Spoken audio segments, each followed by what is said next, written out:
On Thursday at 8:30, a crime report special on the murder of Jill Dando and London's nail bombings. And that's a change to the advertised programme. Back to the present, and Kirsty has another 5 News update. It's 9 o'clock. I'm Kirsty Young. The family of one of the Soho bomb victims has spoken for the first time about the tragedy. Andrea Dykes died in the blast and her husband was seriously injured. In the early hours, the family wasn't sure that the victim was indeed Andrea. We still had that glimmer of hope. We didn't know whether she had gone or not. Mum said she knew straight away. As soon as she knew Andrew had gone missing, she said that she knew that Andrew had passed away.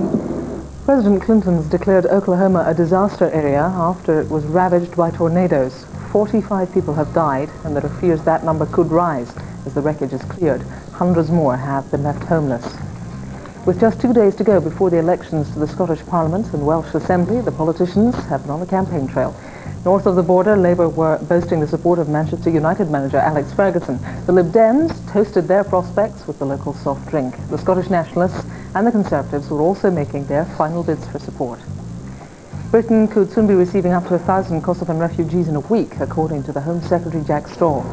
He said every area of the country should be prepared to take their share.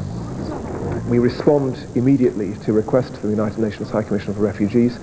We anticipate that we'll be taking several flights a week very shortly in the next 2 or 3 weeks. Football and the Scottish FA are to hold an inquiry into the violence at last Sunday's match between Rangers and Celtic. The referee Hugh Jallis was injured by missiles thrown by fans, but he said he still wants to take charge of the Scottish Cup final between the two sides. Right, now let's take a look at tomorrow's weather. It's going to start wet in the north, however, the showers will clear. It'll be dry in the south, but there's a chance of some rain later. And the temperatures, the highs 10 degrees, the lows around about 5. That's it for now. The next update's at 20 to 11.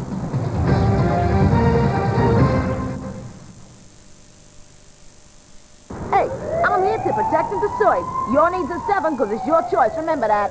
We got an APV out in the following. ITV, Emmerdale, BBC One, Caribbean Holiday. At Channel 5, I put this in the lineup. Do you recognize this man? Police Squad. Cigarette? Yes, it is. When she leaves, put a tail on her. That guy's on outside. Forewarned is forearmed. Tomorrow at 7, it's your choice. Now get out of here. Gus is finally arrested in 2 at 10:40 tonight. But that's far from the end of the story. First, tonight's big film. And Channel 5 has given this one a C for caution rating because it contains adult material.